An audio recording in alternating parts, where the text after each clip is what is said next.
Hello friends, welcome to our channel 59 code. ये इस HTML full complete course का lecture number 4 है, यानी कि 4th वीडियो है, जिसमें हम लोग आज की वीडियो में जानेंगे कि एक बेसिक सा HTML का स्ट्रक्चर कैसे लिखा जाता है। एक बेसिक सा स्ट्रक्चर में क्या क्या होते हैं, सारा का हम लोग थोड़ा थोड़ा उसके बारे में जानेंगे कि वो क्या काम करता है, कैसे होता है। अगर वो ना लिखे तो क्या होगा। तो चलिए इस वीडियो में हम लोग यही जानने वाले हैं, पूरा एक बेसिक स्ट्रक्चर जानेंगे HTML का। और पिछले वाले वीडियो में हम लोगों ने देखा था एक सिंपल सा वेबसाइट बनाकर, जिसमें हम लोग ने थोड़ा सा HTML लिखा, थोड़ा CSS लिखा और एक कोड जावास्क्रिप्ट का एक लाइन एक फंक्शन हम लोगों ने लिखा था। तो पिछले वाले वीडियो को अगर नहीं देखे हैं तो जल्दी से जाके देख लीजिए और प्लेलिस्ट को एक्सेस जल्दी से कर लीजिए। फुल कोर्स हमारा यहाँ पे पड़ा हुआ है HTML का और हम लोग इसको कंटिन्यू करते ही जा रहे हैं। तो ज़्यादा देर ना हो जाए, इसलिए आप जल्दी से जाइए और फर्स्ट ट्यूटोरियल से स्टार्ट कीजिए और जल्दी से कंप्लीट कीजिए इस कोर्स को। तो चलिए हम लोग इस 4th नंबर वीडियो को स्टार्ट करते हैं।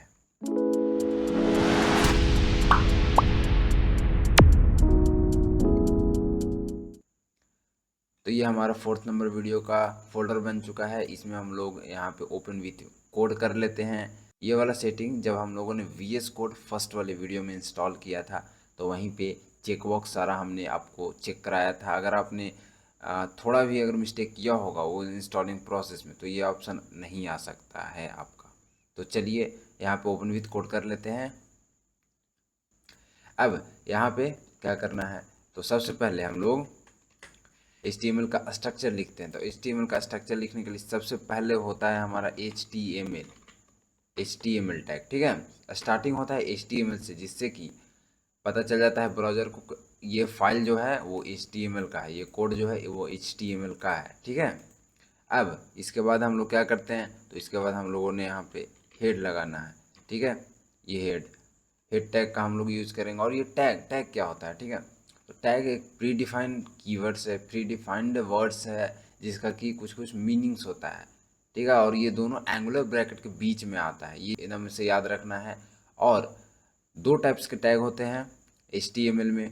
एक होता है जिसका कि क्लोजिंग टैग होता है और एक होता है जिसका कि क्लोजिंग टैग नहीं होता है। अब जैसे ये HTML हो गया, ये हेड हो गया, ये दोनों का क्लोजिंग टैग है यहाँ पे कि इसको क्लोज करना मस्ट है, क्लोज ज़रूर से कर देना है, ठीक है। अब क्या करते हैं हम लोग, ये हेड हो गया। अब हेड के अंदर क्या आता है वो भी हम लोग देख लेंगे, और हेड के बाद क्या आता है हम लोग बॉडी करेंगे यूज। बॉडी आप ऐसे लिख के और यहाँ पे डायरेक्ट इंटर दबा दोगे तो यहाँ पे डायरेक्ट ये लिखा जाएगा। ये VS कोड का फंक्शन है, राइट। अब ये हो गया हमारा बॉडी और ये हो गया हेड। हेड के अंदर क्या लिखना है, तो हेड के अंदर लिखना है हमें टाइटल। और ये वाला जब हम लोगों ने एक इसका ओपनिंग वाला टैग लिख रहा है, तो ये क्लॉज वाला टैग ऑटोमेटिक कैसे आ जा रहा है, तो इसके लिए हम लोगों ने एक यहाँ पे एक्सटेंशन डाउनलोड किया था, जो कि है हमारा ये वाला clause tag, auto clause tag, right. तो चलिए ये आ गया हमारा बेसिक सा स्ट्रक्चर। अगर आपने इतना लिख लिया तो ब्राउज़र पे ये रन अब हो जाएगा। चलिए हम लोग रन करके देख लेते हैं। यहाँ पे जाएंगे ओपन विथ लाइव सर्वर, ये भी हम लोग सेकंड वाले वीडियो में इंस्टॉल किए थे। तो यहाँ पे करने के बाद इधर आ जाएगा वेबसाइट पे, ये ओपन हो गया, राइट। एक और ऑप्शन है VS कोड में, वो भी हम लोग देखे थे कि यहाँ पे जाना है और यहाँ पे जैसे क्लिक करोगे तो यहाँ पे एक साइड VS कोड में ही आपको डायरेक्ट खुल जाएगा। अब यहाँ पे कुछ शो क्यों नहीं हो रहा, क्योंकि हमने बॉडी के अंदर कुछ लिखा नहीं है, अभी बॉडी ब्लैंक है। और बॉडी क्यों यूज होता है, क्योंकि यहाँ पे जो भी कंटेंट है ब्राउज़र पे दिखाने के लिए बॉडी टैग के अंदर हमें लिखना पड़ता है। हेड टैग क्यों यूज होता है, और हेड का जो ये टाइटल है उसमें सपोज से हम लोगों ने लिखा फुल HTML कोर्स, तो ये भी क्यों नहीं शो हुआ, ये भी हो जाना चाहिए शो, है ना। टाइटल के हमने अंदर लिखा तो ये शो होना चाहिए। तो टाइटल यहाँ पे शो नहीं होता है, याद रखना है, टाइटल यहाँ पे शो नहीं होता। टाइटल आपका यहाँ ऊपर में टैब जो होता है, ये टैब में उसका नाम शो होगा। यहाँ पे जो भी आप लिखोगे ये टैब में शो होगा, राइट। अब आ जाते हैं हम लोग हेड का। हम लोग मतलब समझ लेते हैं कि हेड जो है वो कंटेंट को डिस्प्ले कराने के लिए नहीं होता है। हेड के अंदर हम लोग लिंक्स ऐड करते हैं एक्सटर्नल, एंड हम लोग मेटा डेटा को यूज़ करते हैं हेड के अंदर। और बॉडी के अंदर जो भी कंटेंट हम लोग यूज़ करेंगे वो सारा यहाँ पे डिस्प्ले होगा। अब जैसे अब हम लोग सिंपल सा हम लोग H1 यूज़ करते हैं और H1 के अंदर लिखते हैं हाय वेलकम। तो जैसे ही हम लोगों ने H1 के अंदर लिखा तो ये यहाँ पे शो हो गया। तो यानी कि बॉडी के अंदर हमने जो भी अब लिखना है वो सारा शो होगा यहाँ पे, ठीक है। तो अब हम लोग स्टार्ट करते हैं एक सिंपल सा पेज हम लोगों ने पिछले वाले लेक्चर में, पिछले वाले वीडियो में हम लोगों ने बनाया था। तो अब उसका मतलब समझते हैं। H1 क्या है? H1 हम लोग क्यों लिखते हैं? H1 हेडिंग के लिए होता है और हेडिंग हमारे VS कोड में टोटल 6 होते हैं। 6 मतलब कि यहाँ पे ये हो गया 2 और ये हो गया 3। इसके लिए हम लोग एक और एक्सटेंशन डाउनलोड कर सकते हैं, जैसे कि हम लोग यहाँ बार बार एक एक करके हम लोग को मिटाना पड़ रहा है। उससे अच्छा है कि यहाँ पे जाइए एक्सटेंशन में, यहाँ पे रीनेम करके सर्च कर लेना है। तो रीनेम जैसे सर्च करोगे तो यहाँ पे फर्स्ट आ जाएगा ऑटो रीनेम। इसको एक्सटेंशन को भी हमें इंस्टॉल कर लेना है। जैसे ये इंस्टॉल हो गया, अब देखिए इसका जादू क्या होने वाला है। अब हम लोग क्या करते हैं, H1 H2 तो हम लोग लिख लिया। अब यहाँ पे आइए H3 लिखा तो इधर डायरेक्ट अपने आप हो गया चेंज। H3 हमने यहाँ लिखा, यहाँ भी चेंज हो गया। H4 हमने यहाँ लिखा, यहाँ भी चेंज हो गया। 5 हमने यहाँ लिखा, चेंज हो गया। 6 यहाँ लिखा, चेंज हो गया। अब ये 1 से लेके 6 तक क्या होता है, ठीक है। तो ये हेडिंग का अलग अलग साइज होता है। ये हेडिंग 6 है, सबसे स्मॉलेस्ट। स्मॉलेस्ट से ग्रेटर होते जाता है फर्स्ट की ओर। H1 है तो सबसे ग्रेटेस्ट हेडिंग टैग है। यहाँ पे आप देख सकते हैं ये H1 है, ये H2 है, H3, H4, H5 and H6। ये बड़ा से छोटा होते आ रहा है। तो ये हम लोग वेब पेज में हेडिंग के लिए यूज़ करते हैं। अब इसके बाद हम लोग एक देख लेते हैं पैराग्राफ, जिसको कि P से हम लोग लिखते हैं। जैसे यहाँ पे हम लोग कंटेंट लिखते हैं welcome to full HTML course, ये हम लोग लिख लिए। तो पैराग्राफ क्यों यूज होता है? एक पूरा पैराग्राफ लिखने के लिए। पैराग्राफ हम लोग पढ़ते हैं ना, कोई भी स्टोरी में होता है पैराग्राफ, तो वो हो गया एक पूरा पैराग्राफ लिखने के लिए। लेकिन यहाँ पे एक और जादू मैं दिखाता हूँ कि पैराग्राफ, राइट, हाँ, यहाँ पे एक और है कि ये जो H1 टैग है वो H1 टैग फुल विथ लेता है 100%। अगर हम लोग यहाँ पे चेक करें, इसको राइट क्लिक करके ओपन विथ लाइव सर्वर और यहाँ पे आ गए, राइट क्लिक करके इंस्पेक्ट पे जाते हैं और यहाँ के बाद इस पर क्लिक करके हम लोग जब चेक करेंगे तो ये जो H1 टैग है वो अपना पूरा 100% ले रहा है। विथ पेरेंट्स है उसका विथ 100% ले रहा है ना।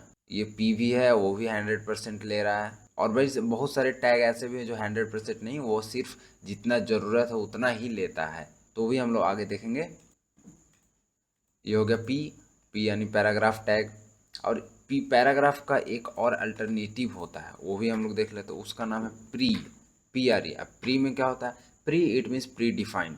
प्री डिफाइंड मतलब कि आप जैसे डिफाइन करते हो ये वैसे ही होगा। जैसे हम लोगों ने लिखा यहाँ पे वेलकम टू HTML फुल, फिर नीचे हम लोग एक इंटर दबा के लिखेंगे अब ट्यूटोरियल। तो यहाँ पे क्या चेंजेस हुआ ये आप देख सकते हो सामने।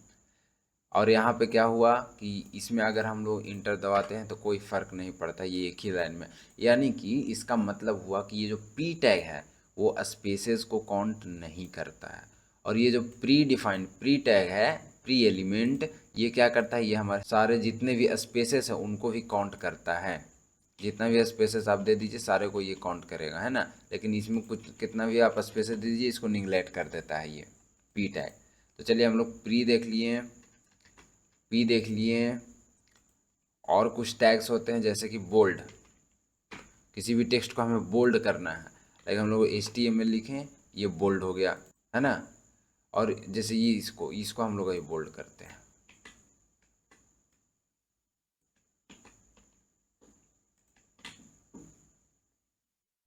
ये देखिए आप, welcome to HTML full tutorial, ये बोल्ड हो गया है। ये B हम लोग बोल्ड के लिए यूज़ करते हैं। अब बात करते हैं हम लोग अंडरलाइन के लिए। तो अंडरलाइन के लिए आता है U टैग। U टैग मतलब हम लोग लिखते हैं यहाँ पे नेम। तो आप यहाँ पे देख सकते हो इधर नेम के नीचे में एक अंडरलाइन आ गया है ना। नेम के नीचे में एक अंडरलाइन आ गया है। तो हम लोग देख लेते हैं कुछ कुछ टैग्स। तो अब हो गया एक और हम लोग टैग देखेंगे स्ट्रॉन्ग। तो स्ट्रॉन्ग क्या होता है वो भी अभी हम लोग देखते हैं जस्ट, स्ट्रॉन्ग हम लोग लिखने के लिए STRONG जस्ट स्ट्रॉन्ग लिखेंगे, और स्ट्रॉन्ग के अंदर लिख लो आप अपना जो भी लिखना चाहते हो। ये देखिए नॉर्मल से इसको भी समझिए तो आप बोल्ड ही कर रहा है ये, यानी कि नॉर्मल जो हम लोग लिखेंगे अभी यहाँ पे, ये हो गया हमारा नॉर्मल, ये इतना, और ये हो गया हमारा स्ट्रॉन्ग, यानी इसको और तगड़ा यानी बोल्ड टाइप कर देता है, राइट। अब हम लोग इटैलिक देखते हैं, आई से टैग होता है इटैलिक, जहाँ पे हम लोग होगा HTML लिखा।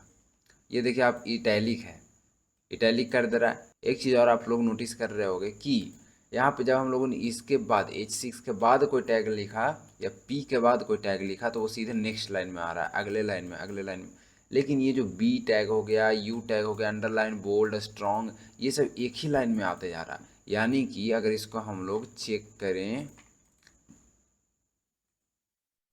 ये हमारा खुल गया। अब यहाँ से हम लोग अगर इसको चेक करें इंस्पेक्ट करके, तो ये देखिए ये क्या होता है, यहाँ से ये अपना जितना इसको चाहिए साइज ये उतना ही ले रहा है, बट ये पूरा विथ ले रहा है 100%। और अब हम लोग और भी नेक्स्ट टैग देख लेते हैं, जो कि हो गया हमारा, एक होता है डेल का क्या यूज़ है वो भी हम लोग अभी देख लेते हैं। जैसे यहाँ पे अब हम लोग लिखेंगे हाय, अब ये डेल यानी एक होता है ना कि जैसे हम लोग कोई टेक्स्ट लिखें और उसके बदला में हम लोग चेंज करना चाहते हैं, तो हाय के जगह पे हम लोग वेलकम, यानी कि इससे पता चल रहा है हम लोग का कि यहाँ पे हाय लिखा हुआ था बट हाय नहीं लिखना है हमको, उसको कट करके हम लोगों ने वेलकम लिख दिया। इसका ये मतलब हो रहा है सिंपल सा, तो इसके लिए यूज होता है। और ये वी आर हमने क्यों यूज किया, तो we are it means break line, we are से लाइन को ब्रेक कर देते। जैसे यहाँ पे सोनू सागर लिखा हुआ है ये वाला लाइन, और ये वाला लाइन को हम लोग एक लाइन में है तो इसको हम लोग ब्रेक करते हैं। अभी वी आर लिखे हम लोग, ये देखिए यहाँ से ब्रेक हो गया लाइन, यानी नेक्स्ट लाइन में भेजने के लिए ब्रेक का यूज हम लोग करते हैं। अब हम लोग एक चीज़ और देख लेते हैं, जैसे हम लोग आप लोग केमिस्ट्री में देखे होंगे कि H2O जल का फॉर्मूला होता है वाटर का, वो होता है H2O। H2O में टू नीचे की ओर रहता है, H2O वो अभी हम लोग लिखते हैं सबसे पहले। तो H2O में H कैसे लिखेंगे हम लोग, तो नॉर्मल से H लिखा है हम लोग, वहाँ लिखा गया है। पहले इसको ब्रेक कर लेते हैं लाइन को, H लिखें। अब टू लिखने के लिए क्या करना है हमको, एक आता है टैग सब, यानी यहाँ पे H लिखना है और उसके बाद स्पेस दे के सब लिखना है, और सब के अंदर लिख देंगे हम लोग टू, और फिर उसके बाद बाहर निकल के इससे और लिख देंगे O। तो ये हो गया हमारा H2O, आप यहाँ पे देख सकते हो H2O बन गया, राइट। अब हम लोग एक और टैग देखते हैं, जो कि है हमारा, ये सब स्क्वायर जब हम लोग लिख रहे हैं, जैसे कि A² + B², तो अभी हम लोग देखते हैं कि स्क्वायर में तो ऊपर 2 लिखना है, यहाँ पे तो नीचे आ गया ये, लेकिन A² + B² में तो ऊपर लिखाएगा 2, तो चलिए हम लोग उसको अभी लिख लेते हैं। तो पहले लिखेंगे A, फिर हम लोग लिखेंगे SUB था और SUP लिख देंगे, यानी कि SUB सब स्क्रिप्ट, और यहाँ पे SUP मतलब सुपर स्क्रिप्ट। तो ऐसे याद करना है, SUP सुपर स्क्रिप्ट मतलब ऊपर, SUP सुप मतलब ऊपर जाने वाला है, ठीक है। तो ये कैसे हम लोग करेंगे, तो इसमें हम लोग लिखेंगे स्क्वायर यानी 2 प्लस लिख देंगे और B, और फिर यहाँ पे लिखेंगे 2। अब यहाँ पे आप देख लीजिए, यहाँ पे लिखा गया क्या, A² + B², ठीक है। तो ये हो गया सब और ये हो गया सुप। चलिए इतना हम लोगों ने टैग देखा, और थोड़ा और टैग देख लेते हैं हम लोग। चलिए हम लोगों ने इतना सारा टैग देख लिया, अब कुछ और टैग्स हम लोग देखते हैं। सबसे पहले इसको हम लोग क्लियर कर लेते हैं। चलिए ये हमारा हो गया क्लियर। अब आते हैं यहाँ से, अब हम लोग कुछ कोटेशन एंड साइटेशन एलिमेंट्स देख लेते हैं। कोटेशन एलिमेंट्स क्या होते हैं, साइटेशन एलिमेंट्स क्या होते हैं, जैसे कि एक टैग होता है ब्लॉक कोट। ब्लॉक कोट क्या होता है, कौन सा टैग होता है, तो चलिए अभी हम लोग देख लेते हैं। तो सबसे पहले हम लोग एक पैराग्राफ लिख लेते हैं। तो पैराग्राफ में हम लोग लिखा वेलकम हेयर, चलिए ठीक है, ये तो शो हो रहा है। अब इसके बाद हम लोग लिखेंगे block quote, BLOCKQUOTE, block quote. अब इसके अंदर हम लोग क्या लिखते हैं, देखिए हियर,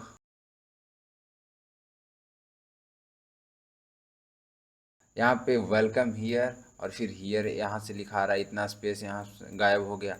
इसका मतलब है कि हम लोग यहाँ पे देखे होंगे कि इसका मतलब यानी इस चीज़ के अंदर इतना आ रहा है, इसका इतना मतलब है, ये चीज़ लिखने के लिए हम लोग ब्लॉक कोड का यूज करते हैं। ठीक है, अब हम लोग लाइन एक ब्रेक कर लेते हैं और कुछ और टैग्स हम लोग देख लेते हैं फटाक से। एक होता है हमारा क्यू। क्यू क्या होता है? सिंपल सा क्यू टैग होता है। तो क्यू हम लोग देख लेते हैं, ये हुआ क्यू और इसके अंदर हम लोग लिख लेंगे वेलकम। और ये देखिए क्यू मतलब हो गया कोटेशन, ये हो गया कोटेशन, ऊपर में आ रहा है ना डबल कोट के अंदर, यानी क्यू टैग यूज होता है किसी भी टेक्स्ट को डबल कोट के अंदर लाने के लिए, ये यूज होता है क्यू टैग। क्यू टैग का यूज कर सकते हो आप। एंड यहाँ पे एक और सिंपल सा टैग है एच आर यानी हॉरिजेंटल लाइन। तो क्या हुआ एच आर से? एक हॉरिजेंटल लाइन आ गया। एच आर से क्या हुआ? एक हॉरिजेंटल लाइन आ गया, है ना। एच आर से क्या हो रहा है? एक हॉरिजेंटल लाइन आते जा रहा है। और हम लोग एक देखे ब्रेक लाइन। ब्रेक लाइन से क्या होता है? ब्रेक हो जाता है, एक लाइन आगे की ओर चल जाता है, जो लाइन में है उस लाइन से एक आगे चला जाता है वो। तो ये हो गया ब्रेक लाइन। अब यहाँ पे एक चीज़ और आपने देखा होगा कि हम लोग ने दो टैग के बारे में बात किया था शुरू में। एक होता है कि open tag with clause tag, यानी अगर ओपन टैग है उसका तो यहाँ पे क्लॉज टैग उसका ज़रूर से होना चाहिए, और होता ही है। एक टैग ऐसा हो गया, और एक टैग ऐसा होता है जिसका कि क्लॉज नहीं होता है। जैसे यहाँ पे एच आर हो गया, बी आर यानी ब्रेक टैग हम लोगों ने अभी यूज किया। ठीक है, तो ये क्या होता है? ये सब विदाउट क्लॉजिंग टैग होते हैं। आप यहाँ पे ऐसे कर सकते हो कि यहाँ पे ये लगा दिए एज लाइक क्लॉज टैग, यहाँ पे ये लगा दिए तो भी वर्क करेगा ये। चलिए ठीक है, इतना हो गया। तो चलिए इस वीडियो में हम लोग इतना ही रहने देते हैं। हम लोगों ने यहाँ पे कई सारे कुछ टैग्स हम लोगों ने सीखा इस वीडियो में। इस टैग का क्या यूज है, ये पूरा स्ट्रक्चर क्या होता है, कैसे बनता है, और क्या क्या यूज होते हैं सारे स्ट्रक्चर्स के। जो भी टैग्स होते हैं, टैग्स क्या होता है, टैग्स कितने तरह के होते हैं, ये सब हम लोग सिंपल थोड़ा थोड़ा ओवरव्यू ले लिया है। अब हम लोग क्या करेंगे, तो अब हम लोग नेक्स्ट वीडियो में एक और भी कुछ जैसे कि image tag, audio tag, video tag, in I frame tag, ये सब सारे अभी अच्छे अच्छे टैग्स देखेंगे और सारे का यूज़ देखेंगे, यूज़ करेंगे। और जब हम लोग नेक्स्ट प्रोजेक्ट बनाएंगे तो उसमें सारा का यूज करके एक बढ़िया सा प्रोजेक्ट बनाएंगे, बढ़िया सा वेबसाइट बनाएंगे। तो चलिए आप लोग जल्दी से चैनल को सब्सक्राइब कर लीजिए, बेल आइकन को ऑल पे सेलेक्ट कर लीजिए, और वीडियो को, इस प्लेलिस्ट को जल्दी से अपने दोस्तों के साथ शेयर कर दीजिए, ताकि वो भी इस इस परिपूर्ण कोर्स का लाभ उठा सकें। तो ठीक है, हम लोग मिलते हैं एक और न्यू वीडियो में।